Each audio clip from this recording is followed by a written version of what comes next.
Miq, ja ku erdhi momenti të shihemi sërish në këtë takim të përditshëm në muajin e begatë të Ramazanit, në muajin e shërimit, siç e kemi quajtur këtë emision, pasi pikërisht Ramazani e ka këtë dimension, vjen për të na shëruar ato sëmundje që shpesh kalojnë ose qëndrojnë ose përfshin zemrën tonë. Dhe një prej sëmundjeve, një problemeve që duhet të kurojmë Ramazan veçanërisht është vetpëlqimi, është kjo sëmundje e cila shpesh na dëmton jo vetëm moralin dhe karakterin ton, por se dëmton dhe zhvlerëson dhe veprat dhe adhurimet tona, të cilat mundohemi që së paku në këtë muaj të jenë më të shtuara dhe më të mëdha. Dhe për të folur mbi vetpëlqimin si sëmundje dhe cila do të jetë, po themi, qasja e besimtarit ndaj vetpëlqimit, do të kemi sot shpjegimet e Hoxhës nderuar Emin Ademaj. Hoxh, mirë se vini. Mirë se u gjejmë. Përshëndetje për ju dhe për gjithë teleshikuesit. Hoxh, nëse flasim për vetpëlqimin në konceptin islam, duke qenë se shpesh Islami dhe kryesisht pra dietarët muslimanë kanë ndërtuar një koncept të qartë për shumë sëmundje të zemrës. Si e përkufizojnë vetpëlqimin? Çfarë do të thotë vetpëlqim në këndvështrimin islam? Bismillahirrahmanirrahim. Fillimisht falenderojmë Allahun e Madhreshëm, salavat dhe selam i dërgojmë Muhamedit alayhi salatu wasalam. Te çështja e vetpëlqimit, prej vetshprehjes, ne kuptojmë kur njeriu të hin vetja në qef, qysh përmendet në popull. Pra kemi të bëjmë me një lloj kënaqësie të tepruar me veten, me të arriturat që ka njeriu, pastaj me një lloj mbivlerësimi të vetes në raport me të tjerët dhe harrimin se këto mirësi, këto të mira që i gëzon njeriu i ka prej Zotit Madhreshëm. Dhe dietarët këtë çështje e kanë diskutuar dhe atë pikëndeve të ndryshme. Për shembull, kemi një definicion që jep Abdullah ibn Mubareku kur është pyet çfarë është mendjemallësia, ai është përgjigj thotë mendjemallësia është ti nënshmështirt. Ndërsa kur është pyet për vetpëlqimin, thotë vetpëlqimi është mendosh se ti ke diçka që të tjerët nuk kanë. Ose kemi rastin e Ibn Taymiyes rahimahullah kur flet për çështjen e vetpëlqimit, thotë se vetpëlqimi dhe syfaqësia janë të afërta me njëra tjetrën. Pra, vetpëlqimi është shoku i syfaqësisë. Syfaqësia është me i bën shok Zotit me krijesat, ndërsa vetpëlqimi është me i bën shok Zotit me veten tënde. Dhe thotë kjo është pengesë për realizimin e një ajeti kuranor që ne këndojmë çdo namaz dhe çdo recate. Iyyake na'budu wa iyyake nasta'in. O Zot, vetëm ty të adhurojmë dhe vetëm prej teje ndihmë kërkojmë. Pjesa e parë nuk realizohet kur njeriu ka syfaqësi. Pra, po adhuron edhe dikë tjetër krahas Zotit. Po edhe pjesa e dytë e ajetit nuk realizohet kur njeriu ka vetpëlqim me veten. Edhe nxënësi i tij Ibn Qayyimi flet për çështjen e vetpëlqimit dhe flet shumë për këtë çështje. Mes tjera thotë se vetpëlqimi është pengesë që njeriu ta pastrojë veten e tij. Po ashtu është pengesë që zbret udhëzimi i Zotit në zemrën e tij. Dhe përmend një gjë interesante. Thotë njeriu do të ketë shumë kujdes të madh prej 3 shprehjeve. Shprehja e parë on, shprehja e dytë e imja dhe shprehja e tretë kam. Për arsye se këto shprehje i kanë thonë ata që janë të njohur për keq, duke filluar prej iblisit. E din do të burimi i të keqes fillon këtu. Ajo ndarja kryesore ku iblisi refuzon të nënshtrohet urdhrit të Zotit. E thotë ana khairun minhu, unë jam më i mirë se sa ai, pra se sa Ademi kur Allah e porosi që t'i bien sejdë. Pra si rezultat i mahnitjes me veten, si rezultat i vetpëlqimit. Pastaj Firauni thotë li mulku Misr, e imi është mbretëria e Egjiptit. Ndërsa Karuni që njihet si një njeri që kishte pasuni shumë të madhe, kur këshillohet që të ketë kujdes, të adhuroj Zotin, të mos bëj keq, të bëj mirë, ai thotë se këtë çka e kam prej pasurisë, në saja të dijes tem e kam. Pra thotë le të ketë kujdes njeriu që Për këtyre shprehjeve për arsye se këto e bën njeriu që të mahnitet me veten e tij. Andaj një njeri i cili pra ka kënaqësi të tepërt ose kënaqëri pa mbulesë, mbi-vlerësim të vetes në raport me të tjerët dhe harrimin e këtyre mirësive që i ka prej Zotit, pra është i prekur prej vetpëlqimit. Pra ju përmend disa personazhe, disa modele të së keqes në raport me vetpëlqimin. Po ndërkohë nëse do veçonim 3 element kryesor përbërës të vetpëlqimit, cilat do të ishin ato? Nëse i analizojmë me vëmendje për kufizimet që kanë përmend dietarët islam lidhje me vetpëlqimin, e shohim se kryesisht sillen me një lloj krenarie pa mbulesë, një lloj lavdrimi i vetes, një lloj mbivlerësimi i vetes në raport me të tjerët, kjo e dyta. Dhe e treta, harron se këto mirësi vijnë nga Zoti i Madhreshëm. Allahu qartë përmend në Kur'an, thotë wa ma bikum min ni'matin fa min Allah. Çdo gjë, çdo të mirë që e gëzoni, çdo të mirë që e keni prej Zotit Madhreshëm. Pa dhe në anën tjetër ne e dim fetarisht se çysh qëndron raporti jon me tjerët. Pra ne krahas asaj që s'do të asnjëherë t'i dëmtojmë tjerë, t'i shohim, nuk do t'i shohim me sy të përbuzje se kështu me radhë, po më shumë se kaq do të kemi respekt, do t'i nderojmë, ndërsa ai i cili është i prekur prej vetpëlqimit realisht përveç se nuk ka respekt, nuk gëzon respekt ndaj tjerëve, mirë po edhe mbivlerëson veten në raport me të tjerët. Pra në bazë për kufizimeve, në bazë definicioneve që përmend për vetpëlqimin, pra këto janë ato elementet që përbojnë vetpëlqimin. Pra kënaqëria e tepruar për veten dhe për të arriturat e tua, mbivlerësimi i vetes në raport me të tjerët dhe harresa se këto të mira të cilat i gëzojmë janë prej Zotit Madhreshëm. Pra, nëse jemi tregtar suksesshëm, sportistë të talentuar, mjek shumë të zot, dhe të gjithë këtë sukses që i cili është real, ndoshta bën diferencë me shumë të tjerë, por nëse ja atribuojmë vetes dhe jo mirësive të Zotit, po thoni që kemi rënë në vetpëlqim. Po. Ka hi vetja në qef. Ndërkohë, shpesh sukseset e mëdha nuk mund të arrihen pa një vetbesim, pa një këmbgulje. Ku është kufiri midis vetbesimit, i cili është i nevojshëm, është i shëndetshëm dhe vetpëlqimit? Pra, nga në shikim sipërfaqësor, duken sikur kanë ngjashmëri njëra me tjetrën. Dhe ndoshta ai peri që i don këto dyja është i hollë, mirë po kemi të bëjmë me diçka që është e lejuar, siç është vetbesimi, kuadër normales, edhe kemi të bëjmë me diçka që është ndaluar sikurse është vetpëlqimi. Pra, te vetbesimi njeriu i din aftësitë e veta. I din do thotë ato dhunti që ja ka dhënë Zoti i Madhreshëm. Pra, nuk ka krenarit pa mbulesë. Nuk ka kënaqësi me veten dhe me të arriturat e tij, do të parësyshme. Siç ka qenë për shembull rasti i Jusufit alayhis salam. Ne e dim historinë e tij, që është historia më e bukur e Kuranit. Jeta e tij plot peripeti. Momenti kur ai kërkon që t'i udhëheq depët e Egjiptit. E thot inni hafidhun alim. Unë jam mbrojtës edhe unë e di mirë këtë çështje. Si do thot me funksionu. Dhe realisht këto kemi të bëjmë me një vetbesim, nuk ka vetpëlqim me vetveten, se një mend Jusufi alayhis salam ishte i tillë që e njehte këtë gjë dhe kërkoi përgjegjësi. Kishte vetbesim për një gjë të tillë. Pastaj ai i cili ka vetbesim, realisht nuk është nënshmues ndaj tjerëve. Se din se në aspektin fetar është një gjë e tillë ndaluar, siç thot pejgamberi i Zotit Muhamedi alayhis salatu wasalam, bihasbi imri'in min ash-sharri an yahkira akhahu al-muslim. I mjafton njeriu të e keqe me nënshmu vllain e tij musliman. Përsa te ai i cili ka vetpëlqim e ka këtë element. Përbuz të tjerët, ndërsa ai i cili ka vetbesim, jo, nuk ka konflikt me të tjerët. Nuk i nevojitet sulmoj të tjerët për ta përmbush veten e tij. Dhe që është shumë e rëndësishme që dallon atë i cili ka vetbesim me atë i cili ka vetpëlqim, është se ai i cili ka vetbesim e din se këto të mira janë nga Zoti i Madhreshëm. Nuk ja lën vetes meritat, mirë po e din se janë nga Zoti i Madhreshëm. Dhe këtë e shohim shembull për ne është pejgamberi i Zotit. Prej momentit kur është zgju, vazhdimisht falënderim ndaj Allahut, kur është ushqy, kur ka pi diçka, vazhdimisht e ka falendëruar Zotin, nuk ja ka lënë vetës meritat për çdo gjë që ka bë.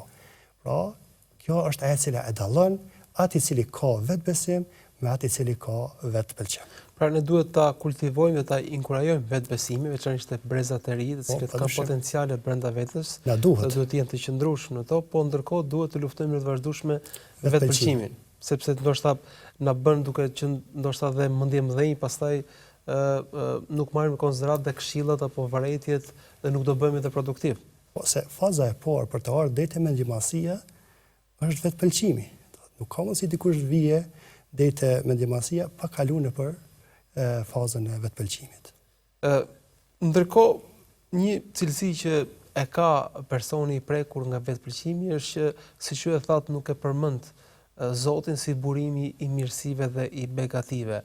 Përse nuk gjen forcë dhe kapacitet brenda vetes që të falenderoj Zotin për këtë mirësi, pasi siç tham, kjo është një sëmundje që mund të preket ata që janë besimtarë dhe jo thjesht dhe vetëm mohuesit apo shembujt ekstrem që ju përmendët, të cilët janë edhe shembujt të mëdhenj të mohimit dhe të kufrit. Ka disa faktorë pse dikush e harron Zotin dhe meritat për suksesin e vet ja atribon vetes së tij. E para, faktori i parë është mosdia. Një besimtar i cili e kupton se vetpëlqimi është i ndaluar nga ana e Zotit, edhe nëse nuk kupton asnjë urtësi pse një gjë e tillë është ndaluar, ai largohet prej vetpëlqimit. Mos flasim që dietarët kanë folur për pasoja jashtëzakonisht mëdha të vetpëlqimit, qoftë në raportin tonë me Zotin e Madhreshëm. Ai i cili ka vetpëlqim nuk mund të avancojë drejt Zotit të Madhreshëm. Qoftë në raportin tonë me vetveten, ne nuk kemi mundësi të ecim përpara nëse jemi të goditur nga vetpëlqimi. Po qoftë edhe në raport me tjerë, çfarë kërkohet në raport me tjerë? Nuk kërkohet që ne të mbajmë veten superiore të tjerë të shohim me sy përbozës. Pra, kjo e para do të thotë që në një farë mënyrë nuk i dim pasojat do të thotë vetpëlqimit. Pastaj prej pasojave, prej shkaqeve, pse ndodh një gjë e tillë, është se njeriu nganjëherë rrethohet me njerëz të cilët vazhdimisht i duartrokasin, edhe kur nuk e ka mirë. Kemi të bëjmë nganjëherë me njerëz që në një farë mënyrë janë servel, edhe kur e kemi keq, ata duartrokasin. Gjë që ndikon pastaj që njeriu goditet nga vetpëlqimi. Pastaj nuk luftoj me veten tonë në mënyrë të vazhdueshme, se nuk është e lehtë që njeriu ta largojë këtë vesë. Do të një luftë e vazhdueshme me veten për të arritur që minimumi ta mbajmë në kontroll. Pastaj është faktor tjetër se njeriu mishrohet me të mirat e Zotit. Edhe me kalimin e kohës fillon me harru se Zoti është ai i cili ja ka dhëruar këto të mira. Dhe për këtë nganjëherë është urtësia e Zotit që njeriu sprovohet me mungesën e të mirave të Zotit, që ai ta kujtojë se Zoti është ai i cili ka dhënë këto të mira. Imagjinojmë një njeri i cili kaloi 10 vite, 20 vite dhe nuk ka pas kur problem shëndetësor. Ai shumë lehtë do të mund edhe mos ta falenderoj Zotin e Madhreshëm për shëndetin e tij, ose një njeri i cili nuk i kujtohet periudha kur ka qenë i varfër. Ka qenë kohë gjatë dhe që është i pasur, gëzon një komoditet mirë të jetës, edhe thash harron që Zoti i Madhreshëm është ai i cili ja ka dhuruar këto të mira. Realisht njeriu merr shkaqet, mundohet. Po ta imagjinojmë njeriu nëse i mungon mendja, i mungon shëndeti. A kish mundësi me siguruat pasuri që e ka? Jo. Andaj e shohim praktikisht se kur njeriu mishrohet me një të mirë të Zotit për kohë gjatë, atëherë është rreziku që harron ta falenderoj Zotin e Madhreshëm. Mos flasim pastaj që në një farë mënyrë njeriu fillon edhe në mënyrë graduale, kur gëzon shumë mirësi të Zotit, ta harroj edhe përfundimin e tij në jetën e kësaj bote. Ta harroj se vjen një moment i caktuar që njeriu përshëndetet me jetën e kësaj bote, del para Zotit, edhe ka përgjegjësi për veprimet e tij që ka bën jetën e kësaj bote. Çfarë përgjigje do t'i jep Zotit kur ai ka pas mendjellësi, ka pas syfaqësi, ka pas vetpëlqim, zemra e tij ka qenë e mbushur me këto vese që nuk i don Zoti i Madhreshëm. Por këta janë disa prej shkaqeve, prej faktorëve që ndikojnë te njeriu që të harron Zotin e Madhreshëm për të mirat të cilat ja ka dhënë dhe në një farë mënyrë meritet ja le vetes së tij. Dhe duke sikur marrëdhënia e parë me cilën dëmtohet njeriu nga vetpëlqimi është marrëdhënia e tij me Zotin e tij, për cilit buron çdo mirësi dhe çdo sukses.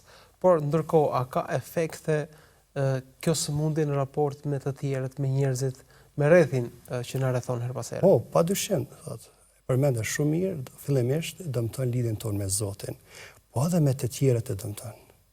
Një njeri i cili është i prekur prej vetpëlqimit, sheh që sa herë që ka të bëjë me suksesin e tjerëve, e një lloj ngushtimi, nuk ka dëshirë fare të diskutohet për suksesin e tjerëve. Se i duket se mbeti anash kë. Edhe në rastis të dëgjojmë të shohim raste kur ne flasim për suksesin e dikujt, ai fillon edhe ta minimizon suksesin e tij ose të përmend diçka negative nga e kaluara e tij me qëllim që ta ulë personalitetin e tij. Pastaj nuk pranon të këshillohet. Ne jemi njerëz, kemi nevojë ta këshillojmë njëri tjetrin. Ai i cili është i goditur pi vetpëlqimit nuk pranon këshilla pi tjetrit. Mundohet të arsyetoj gabimet e tij që i bën. Një element tjetër që e manifeston vetpëlqimin është se kur ka të bëjë me tjerët, i gëzohet fatkeqësive të tjerëve. Do të gëzohet kur dëgjon lajme jo të mira për të tjerët, ndërsa e arsyeton veten për çdo dështim ose për çdo mos sukses. Pra, këto janë disa prej gjërave që e manifestojnë atë vetpëlqimin në raport me të tjerët. Prima kryesoreve është aja përbuzja që ju bën tjerëve, në forma të ndryshme, mirë po e sheh se tjerët nuk i konsideron të rangut ti, i konsideron një nivel më i ulët, rrjedhimisht i sheh me sy përbuzës. Ndonjëherë egzagjerimi dhe zmadhimi i arritjeve personale, sepse shpesh ato janë relative varësisht me çfarë i krahason. Nëse e krahason vetëm me rrethin e ngushtë, ndoshta mund të jesh më i mirë, por nëse e krahason veten me të tjerë, ndoshta mund të jesh shumë brapa.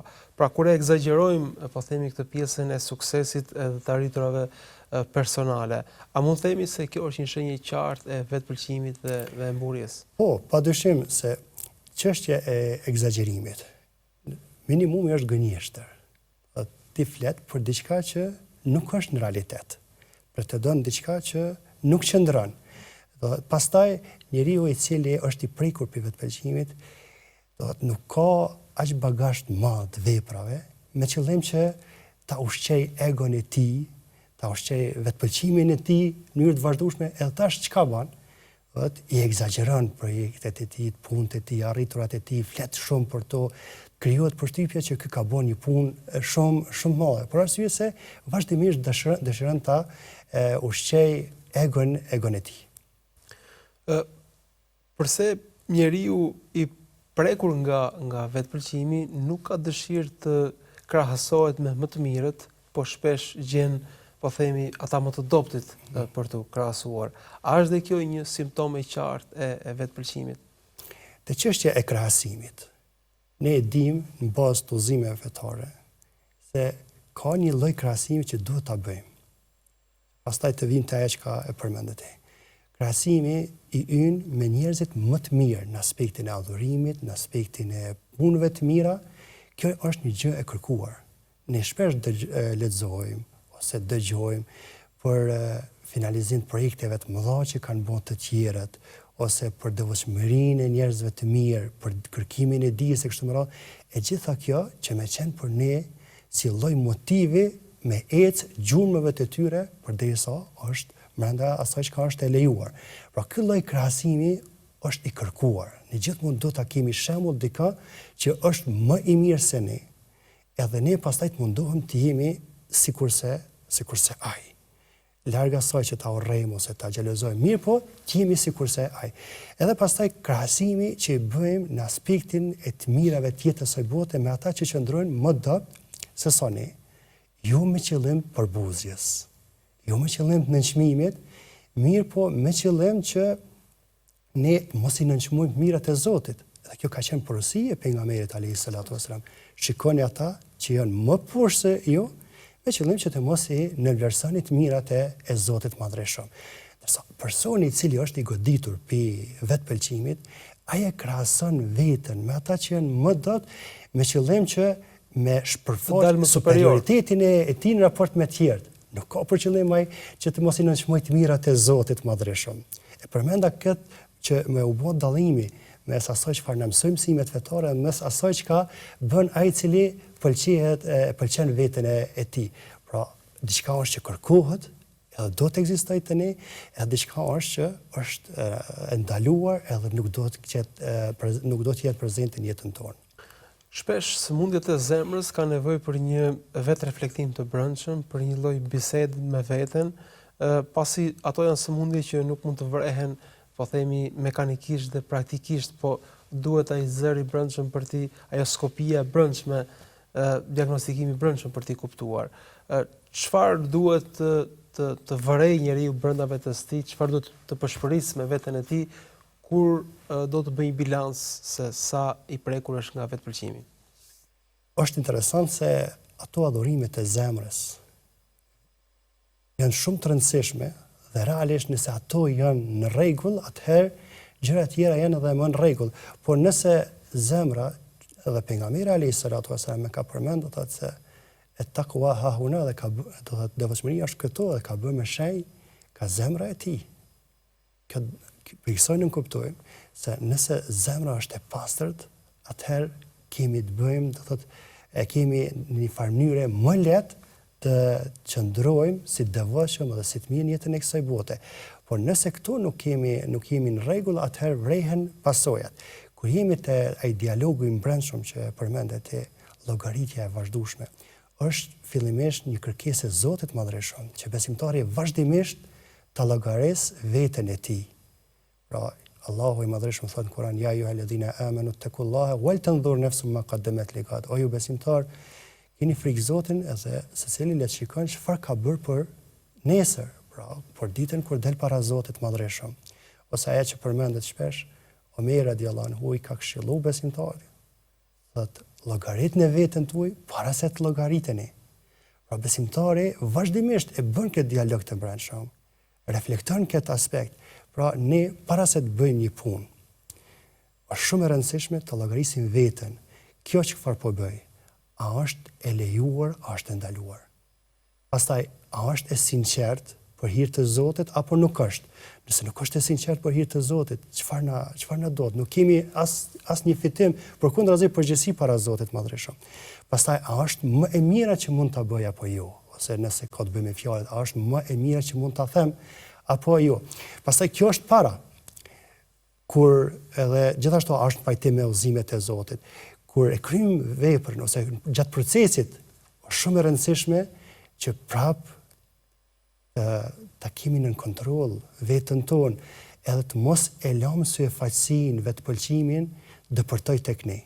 Po edhe pas përfundimit, nuk mahnitemi me veprën tonë, falenderojmë Zotin, nuk lavdërohemi me tonë, që është prej shenjave të atij i cili është i prekur prej vetpëlqimit. Pejgamberi alayhis salatu wasalam ka falendëruar Allah mirë, po ne vrem më larg se sa kaq. Të shumë adhurime, përpos falënderimit kemi të bëjmë edhe me kërkim falje.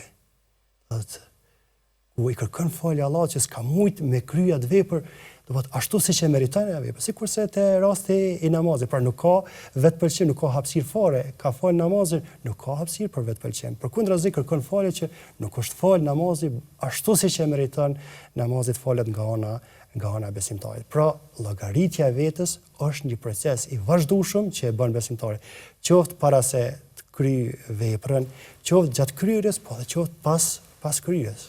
Pra, nëse bëjmë të llogaritjen e madhe në raport me llogarin para Zotit, me atë gjyqjen e madh, askujt nuk mund t'i dalë, po themi, bilanci pozitiv, sepse të gjithë kemi nevojë për mëshirën e Zotit dhe për veprat të pranuara tek ai. Pra, duket sikur vetpëlqimi vjen nga mungesa e llogaritjes së këtij momenti. Pra, duhet ky moment jetë, po themi, në përditshmërinë e veprave tona. Do të jetë i vazhdueshëm, se nëse nuk ka vetë llogaritje të vetes, atëherë njeriu s'ka mundësi të avancojë përpara.